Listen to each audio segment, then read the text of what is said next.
if let's say, for example, and I think this is really common with a lot of YouTubers, is okay, let's suppose for a moment I have a clip of a video and I've got people talking, and now let's say I've got another clip, but I have a green screen on top of it.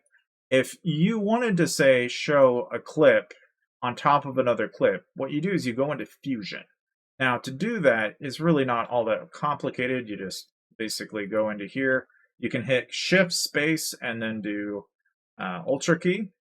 And then from here, all you do is basically pick out whatever you want to key out. In this case, most of the time that's green. And then basically from there, you just take your input, blurring it in here, and bring it out like so. And just like that, I've now hidden that portion of the clip out. And then if I go back into edit, you'll now notice that that part of the clip is now hidden. And this works even if, let's say, you've got a video and it's a moving clip. Like, that's a really, really simple way to go about doing edits and stuff like that. Really not all that bad. And of course, you can do this with moving clips and stuff like that. So if you ever wanted to know how to basically do that, that's how you do that. Just go up to timeline on 8.5 beta studio, and then you can actually transcribe and get your original conversations and talks. So like, for example, I'll just go ahead and pick a video that I had already done that I'm doing right now as we're doing this particular video. Okay, you just basically drag and drop your clip, and then from here you just click on it, you go into, I believe it is timeline, create subtitles from audio. You can then dictate what English, in my case. You can also set what kind of captions, and it actually generates the captions on your screen if you want to. But one thing that I've really found useful about this is that if you go in here, generate your timeline captions, all that jazz. So like, for example, I'll go back, hit timeline, great, because again, I didn't drag and drop it, that was my bad. But you basically go ahead and hit create. It'll initialize and create your subtitles. So you give it a minute or two, it'll go through here and basically generate the subtitles for your entire video. And then just like this, I kid you not, like, I've got all of my subtitles already on the video. And then if, let's say, you want to go ahead and change the style of these, you can do that. All you got to do is basically go in here, and you've even got the transcription all right here too, which is kind of crazy. That's what's so cool about AI these days, right? You can actually go ahead and just do this, and it's just a fly. But mind you, this feature is a $300 feature. So, but you go into customize caption here, and then in okay, so naturally, if you want to adjust the actual individual captions, you can just, basically click on caption, click on customize caption. But if, let's say, you want to adjust all of the captions, then you just click on track, and then this is where you adjust all of them. So as you can tell, like, this is kind of the difference between master versus, say, like, individual. So like, if I just want like an individual font that I want all of them to be, I can change this inside track. And then if I want them individually changed, I can click on customize caption and then adjust as needed or on the fly. You can also, if you wanted to, hit add new, and then you can add your subtitles on the fly if you needed to go ahead and make massive, differences and changes, or like maybe if you want your text to, change yellow as words are talked, so on and so forth. Then you can do all of that within here. And that's really kind of how, going about doing captions and such in 18.5 beta works. Now, when you're trying to get music for your videos in particular, and you're trying to work on content, what I highly recommend going to is the Creator Music beta here at the bottom left.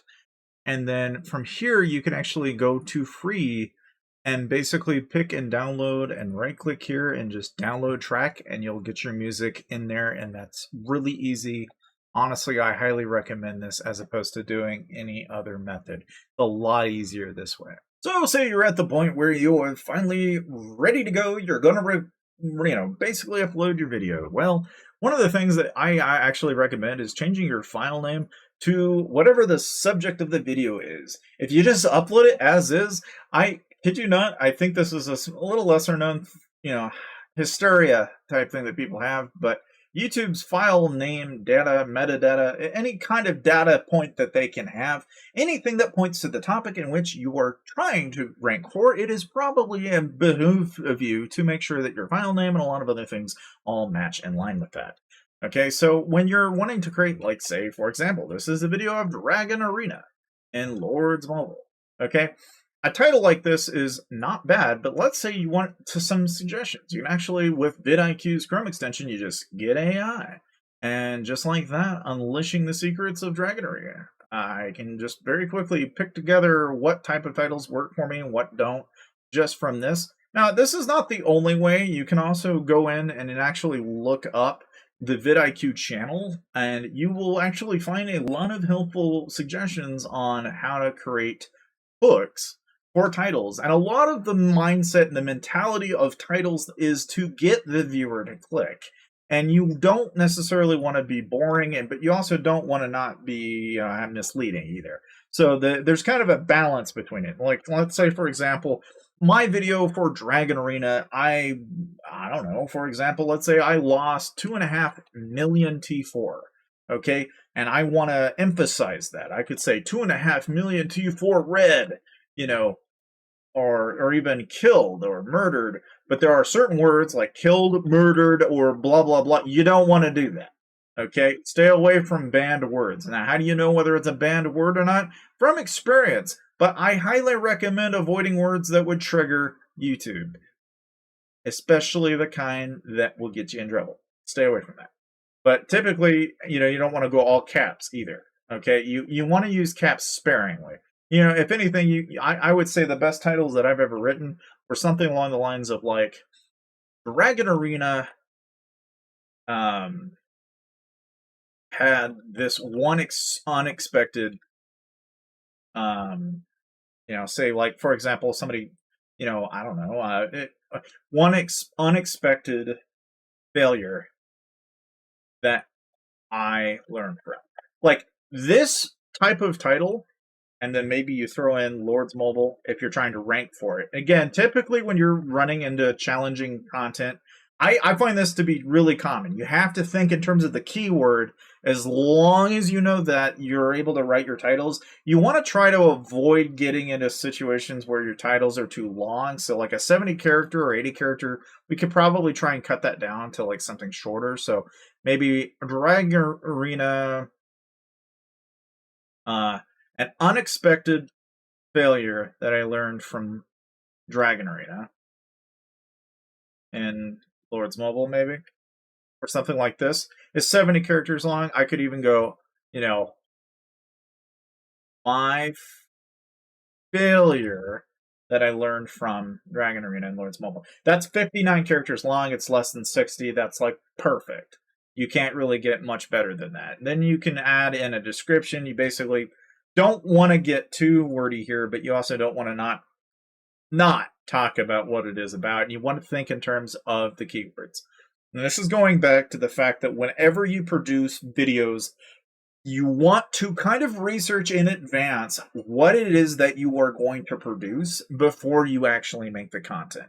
And a lot of the time when you're doing streams, games, and such, you even in my case, it's like you're going to make it usually after the fact because a lot of it is happenstance. It's event-based in the case of Lords Mobile. So what you typically want to do is try to find things that are unique, interesting, and you want to talk about it, So in a way, I could talk about how, this failure in Lords Mobile was such a massive mistake that I had made that I had never even planned on knowing what to do to rectify the situation until this happened.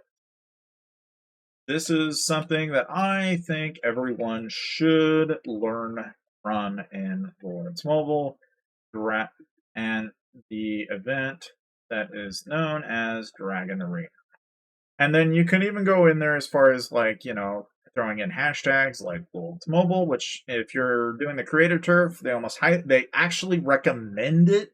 In fact, so much to the point that it's a prerequisite for their freaking turf submissions. And if you don't know what the creator turf is, relax. Just look up creator turf, igg.com, Lords Mobile. You'll find it.